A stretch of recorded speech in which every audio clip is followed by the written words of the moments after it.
Bye bye. আসসালামু আলাইকুম everyone, আশা করছি সবাই অনেক অনেক ভালো আছেন। সো চলে আসলাম কক্সবাজার ব্লগ পার্ট 2 নিয়ে। আই নো পার্ট 2 ব্লগটা দিতে আমি একটু লেট করে ফেলেছি। লাস্ট এই কয়েকদিন আমি একটু সিক ছিলাম, প্লাস আমার সেমিস্টার ফাইনাল চলছিল। সো ফাইনালি সবকিছু শেষ করে আজকে ব্লগটা শেয়ার করছি। আজকের দিনটা হচ্ছে আমাদের কক্সবাজার ডে 2। সকাল সকাল আমরা ঘুম থেকে উঠে যে কমপ্লিমেন্টারি ব্রেকফাস্ট আছে সেটার টাইম ছিল 8টা থেকে 10টা। সো আমরা ব্রেকফাস্ট করতে চলে আসলাম। আমার লাস্ট কক্সবাজারের ব্লগে আমি শেয়ার করেছিলাম আমরা যে 3 দিন ছিলাম কক্সবাজারে, 3 দিনই আমরা রামাদাতে ছিলাম। এখানে এসে আমি আগে মার জন্য একটু চা নিলাম, তারপরে আমি আমার জন্য ব্রেকফাস্ট নিচ্ছিলাম। আমি জানি না আমার মতো কারা কারা আছেন, বাট আমি সকালবেলা একদমই হ্যাভি কোনো ব্রেকফাস্ট করতে পারি না। এখানে ওদের এক একটা সেকশনে এক এক রকমের আইটেম ছিল, অনেক অপশন ছিল। তারপর আমি একটু একটু ট্রাই করেছি সবগুলো খাওয়ার। আমরা এখানে সকাল সকালই হাতে সময় নিয়ে চলে এসেছিলাম যাতে তাড়াহুড়া না হয়। সো আমরা আস্তে ধীরে ব্রেকফাস্ট করছিলাম, আস্তে আস্তে ভিড়ও বাড়ছিল, সবাই আসা শুরু করছিল। তারপর গেস হোয়াট, মাত্র আমার সাথে কি হয়েছে আই ডোন্ট নো কেমনে আমার হিজাবে অনেক চকলেট পড়েছিল। মি অ্যান্ড মাই স্ট্রাগল, দিনে আমার সাথে এমন কিছু একটা হবে না, এমন হতেই পারে না। তারপরে সব ক্লিন করলাম, রুমে এসে একটু রেস্ট নিলাম, রেস্ট নিয়ে হচ্ছে রুফটপে চলে আসলাম। এখানে আপু আর ভাইয়া সুইমিং পুলে নেমেছিল, ওদের রুফটপ থেকে বিচের ভিউটা খুবই সুন্দর ছিল। আর আজকে আমি সুইমিং পুলে নামবো না, কালকে নামবো সবাই মিলে। ছাদে অনেক বেশি গরম লাগছিল, পরে নিচে চলে আসলাম কারণ একটু পরে আমরা বের হব। সো ঝটপট রেডি হতে হবে। আজকে যেহেতু আমাদের বেশিরভাগ বিচেই ঘোরা হবে, সো আমি আজকে এই রেড কালারের কাফতানটা পরেছি। আমি অনেকদিন থেকে প্ল্যান করেছিলাম বিচে আসলে আমি একটা কাফতান পরবো, আর বিচে রেড কালারটা খুব সুন্দর লাগে, তাই ভাবলাম এই রেড কালারের কাফতানটা পরি। তারপরে আমি এই কাফতানের সাথে ম্যাচ করে জুয়েলারিও পরে নিলাম। আপনারা এই কাফতানগুলো আমার পেজ হায়ার ক্লাউডসে পেয়ে যাবেন। আমার পেজ হায়ার ক্লাউডসে আরও সুন্দর সুন্দর কিছু এক্সক্লুসিভ কাফতান কালেকশন লঞ্চ করেছি। আমি অলওয়েজ ট্রাই করি ভালো কোয়ালিটির প্রোডাক্ট যতটুকু কম প্রাইসে সম্ভব দেওয়ার জন্য। সো আমি এগুলো ট্রাই করেছি রিজনেবল প্রাইসে দেওয়ার। এইবার ঈদে ফর শিওর কাফতান আবার ট্রেন্ডে চলে আসবে, কারণ এটা পরেও খুব আরাম, প্লাস পরলে খুব ক্লাসি লাগে। তারপর আমি আপু আর ভাইয়াদের রুমে এসেছিলাম চেক আউট করতে, ওরা রেডি কিনা আম্মু আব্বু আমাকে পাঠিয়েছিল। তারপরে আমরা সবাই রেডি হয়ে নিচে চলে আসলাম। আজকে আমরা এখন যাচ্ছি টেকনাফে। রাস্তায় যাওয়ার সময় আমরা একটা জায়গায় নেমে লাঞ্চ করে নিব। আমরা আজকে যে গাড়িতে যাচ্ছি এই গাড়িটা হচ্ছে আব্বুর ফ্রেন্ডের। আমরা যে কয়েকদিন কক্সবাজারে ছিলাম আঙ্কেল আমাদের জন্য অলওয়েজ এই গাড়িটা দিয়ে রেখেছিল। আর যে ড্রাইভার আঙ্কেল ছিল সেই ড্রাইভার আঙ্কেল ছিল কক্সবাজারের লোকাল। সো আঙ্কেলই আমাদেরকে সব স্পটগুলো ঘুরায়, মার্কেটে নিয়ে যায়, ভালো ভালো রেস্টুরেন্টে নিয়ে যায়, তাই আমাদের এগুলো নিয়ে একদমই হ্যাসেল হয়নি। আমরা ফার্স্টে পালঙ্কিতে নেমেছিলাম, বাট সেখানে অনেক বেশি রাশ ছিল আর খাওয়ার জন্য এতক্ষণ ওয়েট করতে ইচ্ছা করছিল না, তাই আমরা পরে চলে আসলাম কোরাল স্টেশনে। এটা বেশ খালি ছিল। সো এখানে বিচ ভিউ এনজয় করতে করতে আমরা আমাদের লাঞ্চ করব এখন। যেহেতু টাইমটা একদম দুপুরবেলা, তাই রোদটা অনেক বেশি কড়া ছিল, গরমে একদম আমরা বাইরে থাকতে পারছিলাম না। পরে তাড়াতাড়ি করে গাড়িতে চলে আসলাম, যেহেতু টেকনাফে যাব তাই আর একটু সময় লাগবে। আর গাড়িতে উঠে আমি একটা দিয়েছিলাম ঘুম থেকে উঠেই হচ্ছে টেকনাফে চলে আসলাম। টেকনাফে নেমেই ফ্রেশ ফ্রুটস বিক্রি করছিল আব্বু আমাদের জন্য। এখানে আম নেয়, তারপরে এই ডাব নেয় যাতে আমাদের ডিহাইড্রেশনের প্রবলেম না হয়। টেকনাফে যাওয়ার সময় এত সুন্দর সুন্দর বিচ দেখেছিলাম, এই বিচটাও খুব সুন্দর ছিল, সাম্পানগুলো খুব সুন্দর করে সাজানো ছিল। বিচটা এত বেশি সুন্দর ছিল আর ওয়েদারটাও খুব সুন্দর হয়ে যায় পরে রোদটা একটু নেমে আসে, তাই বাতাসে আরামই লাগছিল। তারপর এখান থেকে রওনা দিয়ে আমরা আরেকটা বিচে যাব সানসেট দেখতে। তারপরে আবার রওনা দিয়ে চলে আসলাম এই বিচটাতে। এই বিচটা হচ্ছে আমার সব থেকে ফেভারিট একটা বিচ, খুবই খুবই সুন্দর। এই বিচটার নাম আমি একদমই ভুলে গিয়েছি, এটা বিচের নাম কি ছিল। তোমরা যদি কেউ জেনে থাকো প্লিজ আমাকে কমেন্ট করে জানাবা এই বিচের নাম।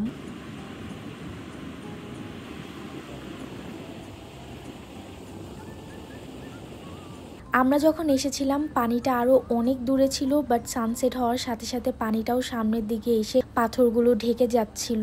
মা এখানে বসেছিল, তারপরে একটা পিচ্চি মাকে কিছু শামুক কালেক্ট করে দেয়, তাই মা ওকে কিছু টাকা দেয়। তারপর এটা দেখে যত পিচ্চিদের গ্যাং ছিল সবাই মাকে শামুক কালেক্ট করে দিচ্ছিল। জিনিসটা এত বেশি কিউট ছিল, ওরা সবাই মার জন্য শামুক কালেক্ট করে এনে দিচ্ছিল, আর শামুকগুলো আসলে খুব সুন্দর ছিল। আর মারও ভালো লাগছিল, সবাই মার কাছে শামুক এনে দিচ্ছিল, টাকা নিয়ে খুশি হচ্ছিল। তাই মাও পরে বললো আচ্ছা ঠিক আছে সবাই আমাকে শামুক এনে দাও, আমি সবাইকেই টাকা দিব। মা ওদের আস্ক করেছিল তোমরা কি সবার কাছেই শামুক সেল করো নাকি আমার কাছেই করছো। পরে ওরা বললো এভাবে কেউ নেয় না, মাই নিচ্ছে। এন্ড ওরা খুব ভদ্র বাচ্চা ছিল। অনেকেই থাকে না যে একটা জিনিস দিয়ে বলে এত দাম দিয়ে বিক্রি করব, বাট ওরা বলে আপনারা যেটা দিবেন খুশি হয়ে সেটাই নিব। তারপরে বিচে অনেকে ফ্লাওয়ার ক্রাউন গুলো বিক্রি করে, ওরাও কিন্তু বলে না যে কত টাকা, ওরা বলে খুশি হয়ে যেটা দিবে সেটাই ওরা নেয়।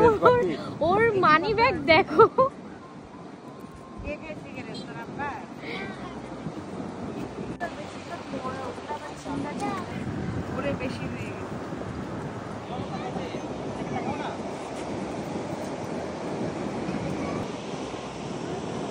এটা তো ওর, এটা ওর।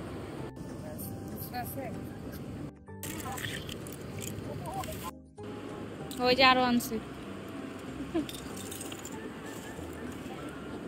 মার কাছে 5 টাকার নতুন একটা বান্ডিল ছিল, পরে ওরা সবাই ওদের পুরাতন টাকা এক্সচেঞ্জ করে মার কাছে এই 5 টাকার নতুন নোটগুলো নেয়। আমরা এখানে বসে সমুদ্রের ঢেউ আর সানসেট এনজয় করছিলাম আর ওদের কাণ্ড দেখছিলাম ওরা কি কি করছে। Bye bye. তারপরে আমরা আমাদের ডিনার করতে চলে আসলাম শালিক রেস্টুরেন্টে। গতকালকেও আমরা শালিকে এসেছিলাম, আর এখানকার খাওয়া আমাদের কাছে বেশ ভালো লেগেছিল, তাই আম্মু আব্বু ডিনারটা এখানেই করতে চাচ্ছিল। ডিনার করে আমরা গাড়িটা ছেড়ে দেই, আর হোটেলটা যেহেতু কাছেই তাই টমটমে করে আমরা এখন আমাদের হোটেলে যাচ্ছি। রাতে আর তেমন কিছুই করা হয়নি। পরের দিন সকালে আমরা ব্রেকফাস্ট করতে চলে আসলাম সেকেন্ড ফ্লোরে। গতকালকের মতোই আজকে মেনুটা ছিল, খুব একটা ডিফারেন্স ছিল না। এই যে সুন্দর ভিউ দেখতে দেখতে আমরা ব্রেকফাস্ট করলাম। আব্বু আর ভাইয়া বিচে নেমেছিল, মা আমাকে বারান্দা থেকে দেখাচ্ছিল যে আব্বু আর ভাইয়াকে দেখা যাচ্ছে, তাই এখানে আমি একটু ভিডিও করে রেখেছিলাম। আব্বু আর ভাইয়া আসার পর আমরা সবাই ছাদে চলে আসলাম। আমিও আজকে সুইমিং পুলে নেমেছিলাম ফাইনালি।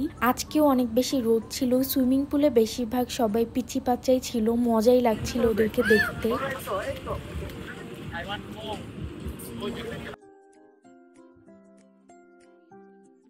তারপরে রুমে চলে আসলাম। আজকে যে আউটফিটটা পরবো সবকিছু সামনে রেডি করে রাখছিলাম। এইবার এই কালার কম্বিনেশনে আমার একটা আউটফিট পরার খুবই ইচ্ছা ছিল, তাই এটা আজকে পরেছি। আজকে যে টপসটা পরছি এই টপসটাও কিন্তু আমার পেজ হার ক্লাউডসে আপনারা পেয়ে যাবেন। অনেক ঘেরালা লেয়ার লেয়ার একটা টপস, আমার খুবই পছন্দ। আর মাথায় যে বউটা পরেছি এটা টিউটোরিয়াল কিন্তু আমি অলরেডি আমার পেজে শেয়ার করেছি। এই বউটাও আপনারা কিন্তু প্রি অর্ডারে স্পেন্ডার্স হাটে পেয়ে যাবেন। যাওয়ার আগে কিছু জুয়েলারিজ পরে নিচ্ছি। So this is my full outfit check.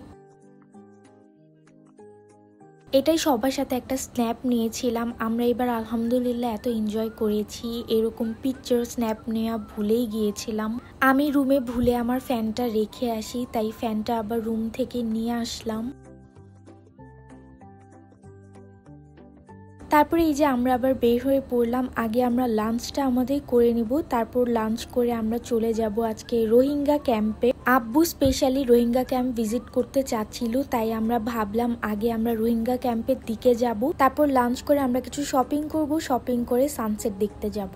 আজকে আমরা আমাদের লাঞ্চটা করেছিলাম আলগনি রেস্টুরেন্টে। এটাও কিন্তু কক্সবাজারের বেশ ফেমাস একটা রেস্টুরেন্ট। আমরা আমাদের খাওয়া দাওয়া শেষ করে আবার রওনা দিয়ে দেই, আর গাড়িতে পুরো রাস্তা আমি ঘুমিয়েছিলাম। ঘুম থেকে উঠে দেখি খুব সুন্দর একটা প্লেসে এসেছি। পরে আমি একটু পিকচার্স নিচ্ছিলাম।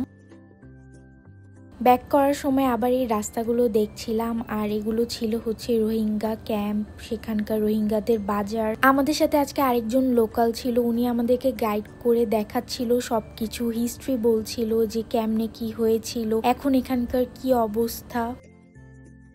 তারপর এখন হচ্ছে আমার আর মার সব থেকে ফেভারিট পার্ট, সেটা হচ্ছে শপিং। আমরা বার্মিস মার্কেটে এসেছিলাম শপিং এর জন্য। আমার একটা ভিডিওর জন্য ছাতা লাগতো, সো এখান থেকে ছাতা কিনলাম। আব্বু আম্মু এখান থেকে কিছু শুটকি নিল।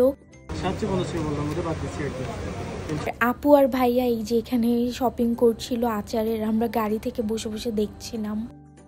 তারপরে সানসেটের জন্য খুব একটা সময় ছিল না। আমার ইচ্ছা ছিল আমরা আমাদের হোটেলের সামনে যে কলাতলি বিচ আছে সেখানে যাব, কারণ ওই বিচটা একটু খালি থাকে, বাট সময় একদমই না থাকার কারণে আমরা লাবণী বিচে আসি। কলাতলি বিচটা যেহেতু একটু অন্য সাইডে, তাই ওখানে ভিড়টা একটু কম থাকে। লাবণী বিচে তো অনেক বেশি ভিড় থাকে। তারপরও আমরা সানসেট এনজয় করলাম।